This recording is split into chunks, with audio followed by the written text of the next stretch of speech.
The Gorillaz are back, and I'm pretty sure you've already heard the news. The band co-creator Jamie Hewlett has been working on a 10-episode TV show about the group, which first graced the public with their animated reality mailed in 1998. For those old school fans of Gorillaz, this sounds pretty cool, right? Something we've all been waiting for since Plastic Beach. Some might argue Demon Days before that. Now, while I love the electronica sound of the Gorillaz and thank them for introducing me to alternative hip-hop and trip-hop, I've gotta say that this supposed series is long overdue, and I kinda wonder if it's even necessary at this point. Though the relevancy of the band hasn't diminished over the years, the visual style that made them so unique and catapulted them to international Billboard success is kinda stale. Animated characters living in some sort of augmented reality, interacting with actual musical artists such as Snoop Dogg, MF Doom, De La Soul, that all sounds great, and it was something that was really way ahead of its time back in the mid-90s, early 2000s. The question here is,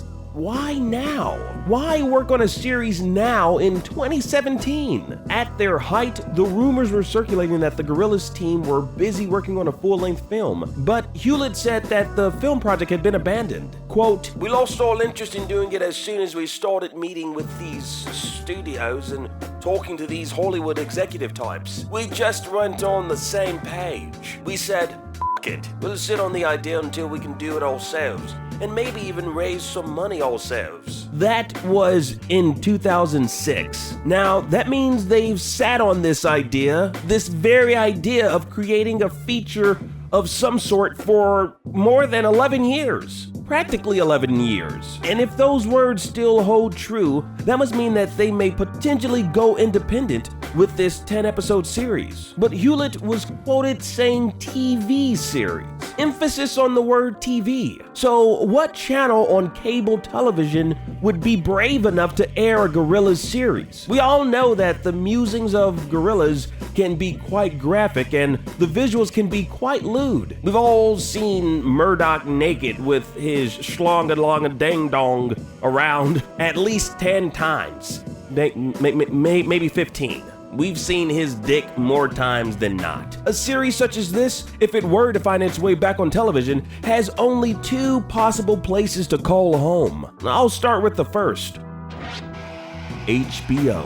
You may remember a time when HBO was rife with animated shows that had gore, gratuitous sex, and strong adult themes. Spicy City was a 1997 animated series by Ralph Bakshi that aired for only one season and consisted of 6 episodes. The HBO series was actually the first adults-only cartoon series. From that sprung Spawn, The Life and Times of Tim, and even today, we've got HBO's latest foray into animated comedy series with Animals, a show that is just as crude, graphic, and lewd as any Gorillaz music video or animated short. With the freedom provided by the premium cable channel HBO, it would be a great fit to allow the Gorillaz series to be as vulgar and visually graphic as they've always been. It would be a damn shame to have a watered-down version of the Gorillaz we all know, lacking in graphic nudity and butts.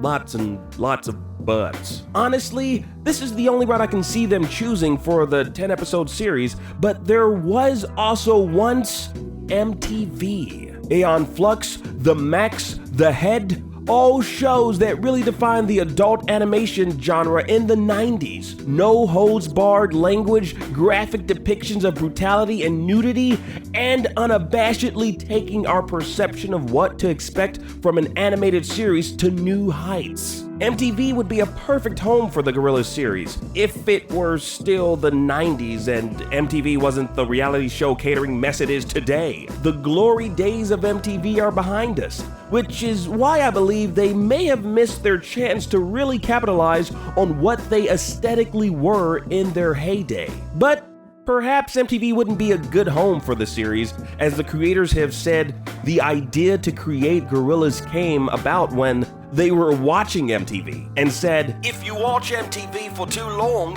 it's a bit like hell. There's nothing of substance there." So they pretty much got this idea of a cartoon band to comment on that very thing. the lack of substance on MTV. Kind of ironic that Clint Eastwood was on heavy rotation on TRL and MTV2. Ha! And you know what? I'm also going to say it right here. I doubt that the 10-episode series will end up anywhere near Cartoon Network, Adult Swim, or any of their adult block programming. Because Turner Broadcasting is the man. The very suit and tie machine that Hewlett and Alburn fought against in their early days developing Gorillaz. You know what? Sure, opinions change over time, but they've both been overly protective of the Gorillaz property, and I doubt that they'd be willing to jump through the amount of hoops Turner Broadcasting has been known to put creators and their properties through. It's the exact thing that the creators of the Gorillaz have fought against, so I doubt that they would cave. But you know what? Wherever this series lands, it'll have lots of eyeballs on it. Some watching with new, fresh eyes,